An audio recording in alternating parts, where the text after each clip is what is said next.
Hi అండి. Today recipe వచ్చి గోంగూర పచ్చడి అండి. చాలా టేస్టీగా కమ్మగా భలే ఉంటుందండి. గోంగూర పచ్చడి అంటే ఇష్టం లేని వాళ్ళు ఎవరు ఉండరండి. నాకు కూడా గోంగూర పచ్చడి అంటే ఇష్టమేనండి.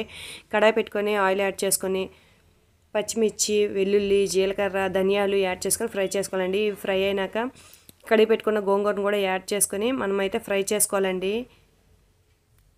చూడండి మంచి ఫ్రై అయిపోయిందండి, మగ్గిపోయి. ఇలా ఫ్రై అయినాక దీన్ని తీసి పక్కన పెట్టుకొని అదే కడాయిలో ఆయిల్ యాడ్ చేసుకొని టమాటాలు యాడ్ చేసుకోవాలండి. ఈ టమాటాలు అనేవి మంచిగా ఫ్రై అవ్వాలండి. అలా అని ఫుల్గా రోస్ట్ అయిపోకూడదండి.